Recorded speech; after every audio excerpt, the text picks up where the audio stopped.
जिस सुबह को लेकर वाराणसी को जाना जाता है, वाराणसी की वो सुबह पहले जैसी नहीं रहेगी, क्योंकि अब वाराणसी की गलियां सुनसान दिखाई देंगी। एक बार फिर से वाराणसी में कोरोना का कहर देखा जा रहा है।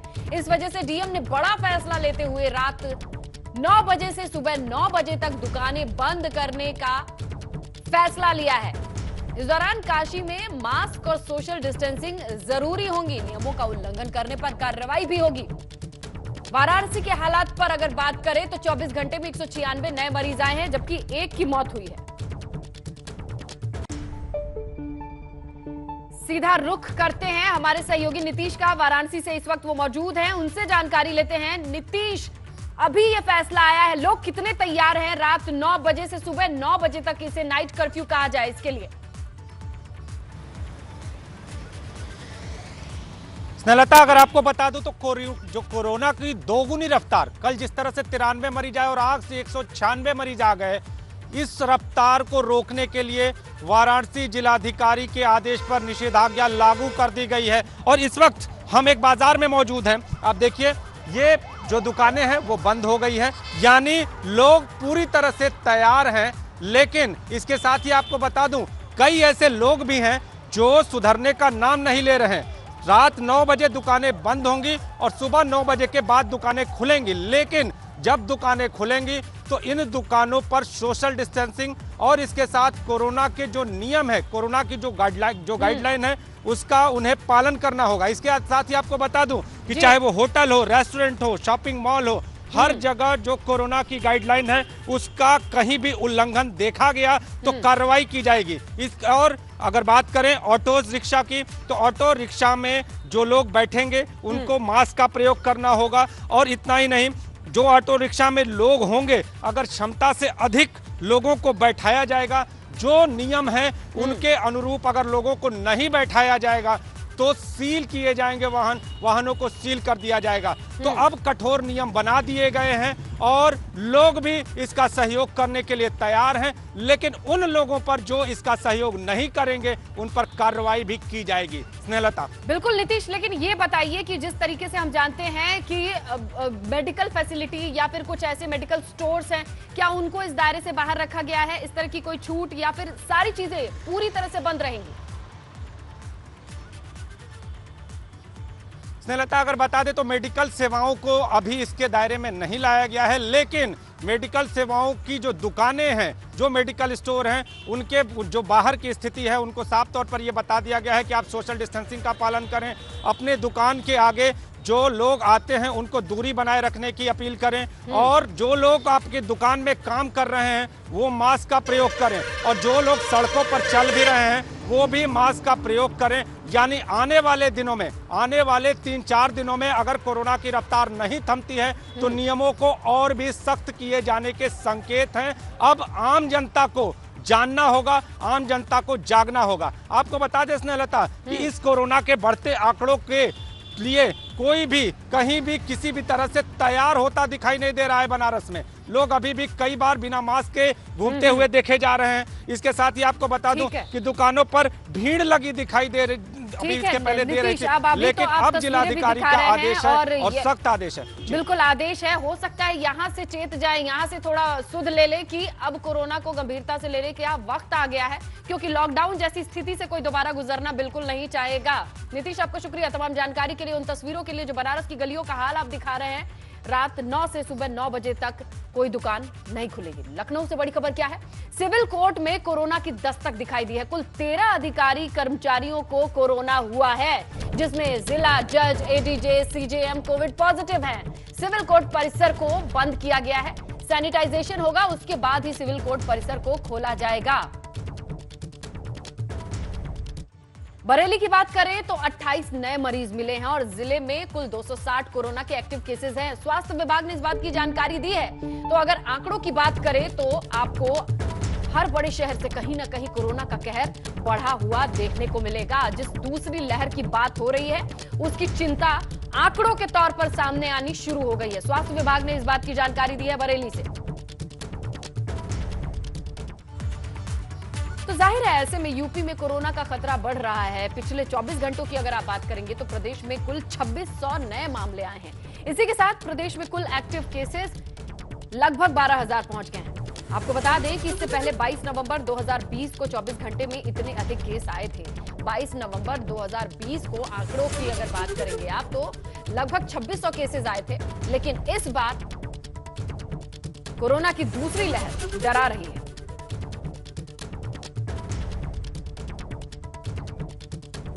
तो कोरोना का कहर किस कदर बढ़ रहा है कि आंकड़ों से अंदाजा लगाइए। 2020 की परिस्थिति और जो लॉकडाउन था उसे कोई दोबारा नहीं देखना चाहता, लेकिन कोरोना की दूसरी लहर आंकड़ों के तौर पर आप देखेंगे तो डराने के लिए काफी है। ऐसे में प्रशासन का चौकन्ना होना लाजमी है। इसी बीच बड़ी खबर मिल रही है लखनऊ से। चिकित्सा शिक्षा मंत्री सुरेश खन्ना ने बैठक की है। मेडिकल कॉलेजेस और चिकित्सा संस्थानों के प्रिंसिपल निदेशक से बातचीत की है। कोविड-19 को लेकर तैयारियों का जायजा लिया है। जिस तरीके से कोरोना की दूसरी लहर का असर शहर शहर देखा जा रहा है, इसके बाद प्रशासन के लिए भी ये चुनौती है कि मेडिकल फैसिलिटीज कैसी हैं, क्योंकि इसका सीधा लोड, इसका सीधा भार मेडिकल सर्विसेज पर पड़ता है। ऐसे में मंत्री सुरेश खन्ना ने बैठक की है। मेडिकल कॉलेजेस से शिक्षा संस्थानों से पूछा है कि किस तरीके की तैयारी है।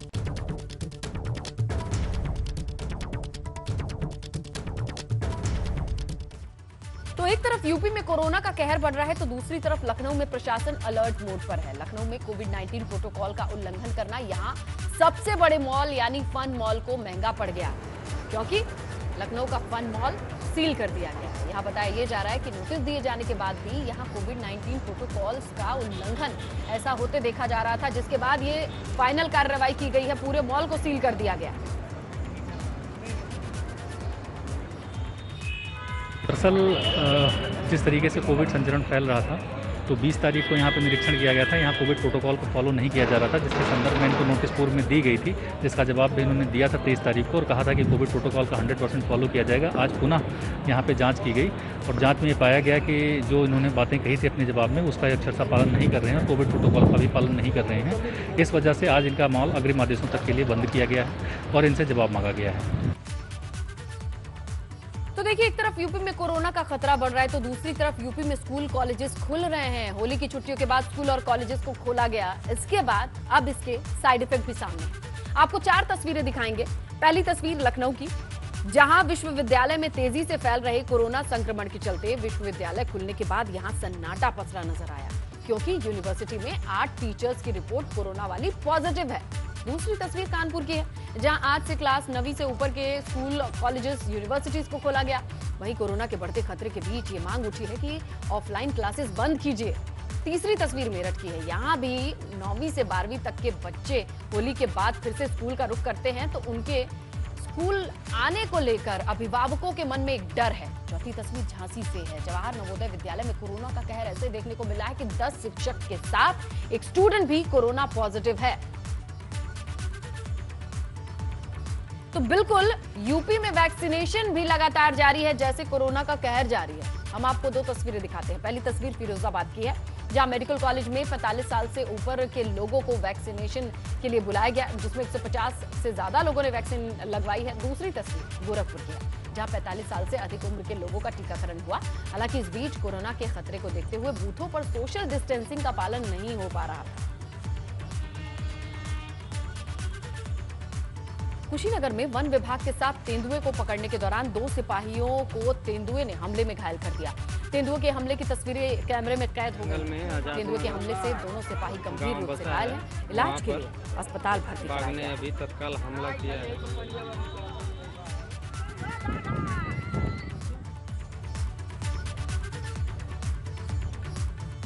खबर कासगंज से है, जहां 6 घरों में भीषण आग देखने को मिली। आग ने देखते ही देखते विकराल रूप लिया। किन कारणों से आग लगी ये तो साफ नहीं हुआ, लेकिन आग में ग्रामीणों के लाखों का सामान जलकर खाक हो गया। वहीं आग से 6 से ज्यादा मवेशी भी जले। और रामपुर के सिविल लाइन थाना क्षेत्र में एक सीमेंट फैक्ट्री में भीषण आग लग गई। फैक्ट्री बंद पड़ी थी, जहां पहले झोपड़ियों में आग लगी, इसके बाद हवा के चलते आसपास के घरों तक ये आग फैलने लगी। हालांकि गनीमत ये रही कि आग में कोई हताहत नहीं हुआ। कॉलोनी के लोगों ने फायर ब्रिगेड को इसकी सूचना दी, जिसके बाद मौके पर पहुंचकर फायर ब्रिगेड ने और कई गाड़ियों ने दरअसल इस आग पर काबू पाया। कितना नुकसान हुआ इस आग से, इसका आकलन नहीं किया गया है अभी तक। अब बात किसानों की। किसानों को कड़ी मेहनत से अपनी फसल को बोते जोतते उगाते हम देखते हैं, लेकिन वही खड़ी फसल अगर आग के हवाले हो जाए और जलकर खाक हो जाए तो सोचिए उस पर क्या बीतती होगी। आज यूपी के शहर शहर से किसानों के फसल के जलने की खबर आई। किसानों की मेहनत लपटों में घिर दिखी। ये देखिए 4 तस्वीरें, जहां 1 एकड़ कई एकड़ फसल कुछ इस कदर आग के हवाले हो गई। खबर ग्रेटर नोएडा से है, जहां सफीपुर गांव में खड़ी गेहूं की फसल भीषण आग के चपेट में आई। शॉर्ट सर्किट के कारण यहां आग लगी है और आग से सैकड़ों बीघा फसल जलकर खाक हो गई। इस घटना के बाद पीड़ित किसानों का गुस्सा भी फूटा। आज दिन में इंफॉर्मेशन मिली कि ग्राम शफीपुर ग्रेटर नोएडा में एक खेत में गेहूं की फसल में आग लग गई है, जिसके बाद तत्काल तहसील सदर की संपूर्ण टीम के साथ एसीपी ग्रेटर नोएडा एवं एनपीसीएल के अधिकारियों के साथ मौके का निरीक्षण किया गया। इस दौरान तहसील सदर की टीम द्वारा नुकसान हुई फसल का आकलन भी किया गया, जिसके बाद लगभग 70 बीघे फसल जिसका नुकसान हुआ था उसके बारे में एनपीसीएल के सक्षम अधिकारियों द्वारा इस संबंध में नुकसान हुई फसल का मंडी भाव के अनुसार मुआवजा देने का भी आश्वासन संबंधित किसान को दिया गया है। आगे बढ़ते हैं, बात करते हैं नोएडा की, जहां एक छात्र ने मामूली सी बात पर छत से छलांग लगाकर खुदकुशी कर ली। बताया ये जा रहा है कि छात्र को परिजनों ने मोबाइल में वीडियो गेम खेलने से मना किया था। वहीं जब इस घटना की सूचना पुलिस को मिली तो पुलिस ने शव को कब्जे में लेकर पोस्टमार्टम के लिए भेज दिया है। आज सुबह पुलिस को लगभग सुबह 8 बजे सूचना मिली थी। एक लोटस पनास आधा निर्माण बिल्डिंग से एक डेड बॉडी की सूचना। पुलिस तुरंत मौके पर पहुंच के जांच की है। वो डेड बॉडी को बरामद की कर वहाँ पीएम करने के लिए भी भेजा गया है। अभी तक बीएम रिपोर्ट आया नहीं है। पीएम रिपोर्ट आने के बाद इसमें और जांच भी चल रहे हैं, आगे कार्रवाई की जाएगी। अब खबर प्रतापगढ़ से है, जहां 1 करोड़ का गांजा बरामद करने वाली पुलिस को इनाम देने की घोषणा की गई है। अपर मुख्य सचिव गृह अवनीश अवस्थी की ओर से पुलिस टीम को 1 लाख के इनाम की घोषणा की गई है। एसपी आकाश तोमर के निर्देश में 1 करोड़ की कीमत का गांजा पकड़ा गया था।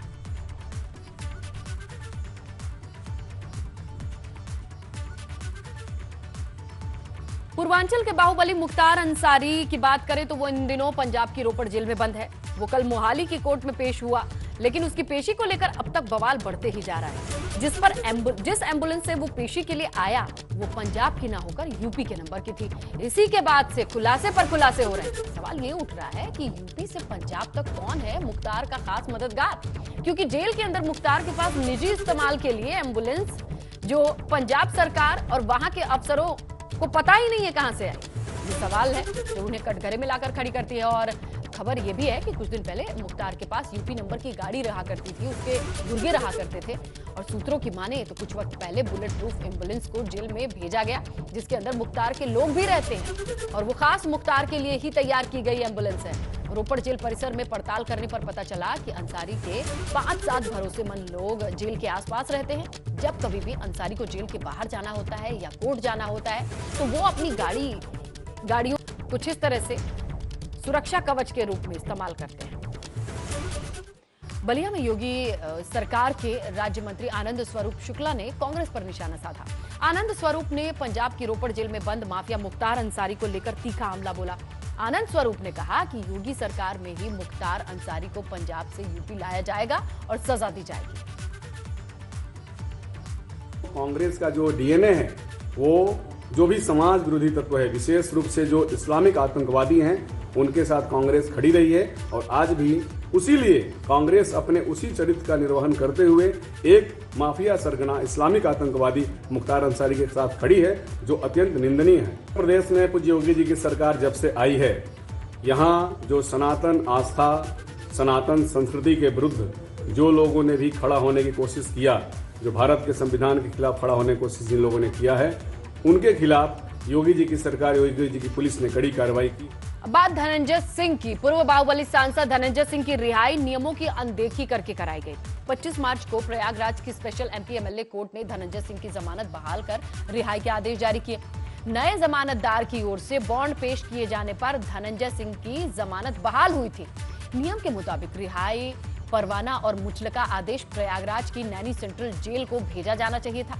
लेकिन ये रिहाई के आदेश को फतेहगढ़ जेल सीधे भेजा गया, वो भी स्पीड पोस्ट से। अब ये सारी चीजें सवाल के घेरे में। एमपी एमएलए कोर्ट से जमानत मिलने के बाद धनंजय सिंह कल रात जेल से रिहा हो गए हैं। इस वक्त हम मौजूद हैं धनंजय सिंह के शहर स्थित आवास पर। यहाँ जैसा देख सकते हैं कि हर तरफ सन्नाटा पसरा हुआ है। उस वक्त से सन्नाटा पसरा हुआ जब धनंजय सिंह ने सरेंडर किया था कोर्ट में। हालांकि यहाँ कभी रेला लगा करता था गाड़ियों का, यहाँ पे लोगों का रेला लगा रहता था, समर्थकों का रेला लगा रहता था।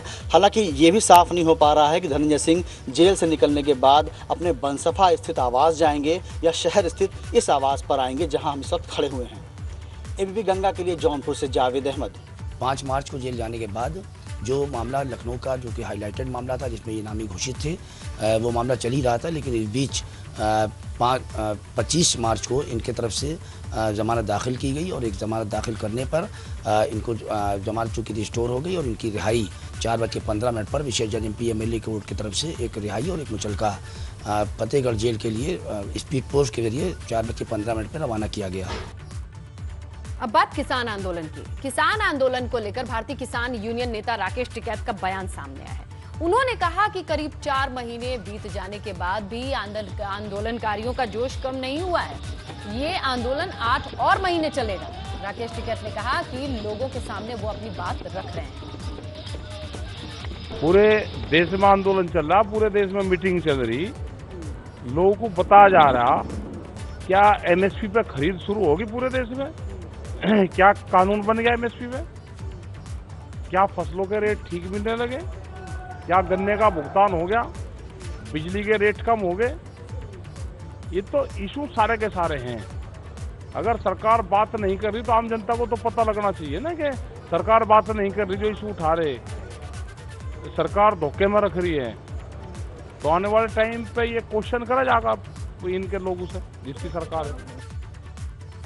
और कानपुर में ही सेंट्रल रेलवे स्टेशन में जीआरपी ने चौरा चौरी ट्रेन से प्लेटफॉर्म नंबर 9 पर चेकिंग के दौरान 50 लाख से ज्यादा की रकम बरामद की है। जीआरपी की माने तो विकास नाम का एक शख्स है जिसने 52 लाख रुपए बैग में रखकर वो कहीं ट्रैवल कर रहा है। पूछताछ के दौरान पुलिस ने इनकम टैक्स और आईबी की टीम को इस बाबत सूचित कर दिया। जीआरपी सूत्रों की माने तो पहले तो पकड़ा गया युवक विकास पुलिस को झूठ बोलता नजर आया। उसने कहा कि बैग में 20 लाख रुपए हैं, लेकिन जब इसे चेक किया गया तो 52 लाख रुपए कुल निकले। पुलिस अब इनकम टैक्स की टीम का इंतजार कर रही है। देहरादून से आई बड़ी खबर आपको बताएं, दीप्ति सिंह को सचिव पद से हटाया गया है। कर्मकार कल्याण बोर्ड में घपले की जांच कर रही थी दीप्ति सिंह और त्रिवेंद्र सरकार में सुर्खियों में आया। सन्निर्माण कल्याण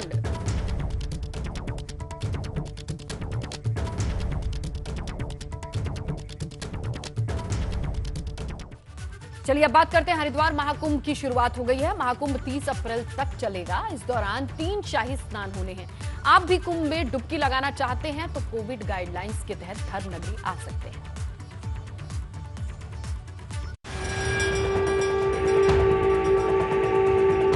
हरिद्वार में अगले 1 महीने तक आस्था का जमघट लगने जा रहा है। धर्म नगरी में महाकुंभ की शुरुआत हो चुकी है, मगर महाकुंभ के शुरुआत के पहले ही दिन हर की पैड़ी पर भीड़ नजर नहीं आई। हर की पैड़ी पर इससे ज्यादा भीड़ तो आम दिनों में रहती है। दरअसल कोविड गाइडलाइंस की वजह से लोग हरिद्वार में आने से कतरा रहे हैं।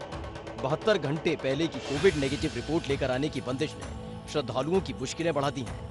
हरिद्वार में महाकुंभ के पहले दिन किस तरह की रौनक है ये हम आपको दिखा देते हैं। पीछे ये हर की पौड़ी का नज़ारा है, ब्रह्मकुंड इसे कहा जाता है। और आप देखिए किस तरह से जो श्रद्धालु हैं वो मां गंगा में डुबकी लगाने आए हैं। आस्था की डुबकी है। हालांकि कई बाध्यताएं हैं, कोरोना की निगेटिव रिपोर्ट दिखानी है आपको। अगर हरिद्वार आना है तो उसके लिए आपको रजिस्ट्रेशन भी कराना अनिवार्य होगा। हालांकि ये अमूमन इस तरह की भीड़ हर रोज की तरह होती है। कुंभ का सीजन चल रहा है, कुंभ का माहौल है, लेकिन जिस तरह से हरिद्वार में भीड़ होनी चाहिए थी वो नजर नहीं आ रही है। उधर मेलाधिकारी दीपक रावत और कुंभ मेला आईजी संजय गुंजियाल ने कुंभ के सफल आयोजन के लिए मां गंगा की पूजा अर्चना की। साथ ही उन्होंने मां चंडी देवी और मनसा देवी का आशीर्वाद लिया। तैयारियां हमारी हो चुकी हैं। चुनौती इस बात की है जो तैयारियां हैं उनको लगातार हमें कैसे मेंटेन रखना है। जो फैसिलिटीज़ बनी हैं वो चाक चौबंद रहें, उनमें किसी प्रकार की दिक्कत ना हो, वो सस्टेनेबल रहें, इसी को लेके हमारे प्रयास हैं। कोरोना का जो सवाल आपने उठाया है, इसमें जो बड़ी विस्तृत गाइडलाइंस भारत सरकार की एवं राज्य सरकार की हैं, उसका सभी से अनुरोध है कि इसका जरूर पालन करें। ये प्रार्थना की है कि निर्विघ्न कुंभ हो, सुरक्षित हो, किसी को कोई नुकसान ना हो, जो यहाँ पे आए बहुत सुखद अनुभव यहाँ से लेके जाए। महाकुंभ 30 अप्रैल तक चलेगा। कुंभ में पहला शाही स्नान 11 मार्च को हो चुका है। अब 12 अप्रैल को दूसरा शाही स्नान और 14 अप्रैल को तीसरा। इसी के साथ 27 अप्रैल को चौथा शाही स्नान होगा। उम्मीद है कि शाही स्नान पर हरिद्वार में बड़ी तादाद में श्रद्धालु जुटेंगे। एबीपी गंगा के लिए हरिद्वार से पंकज राणा की रिपोर्ट।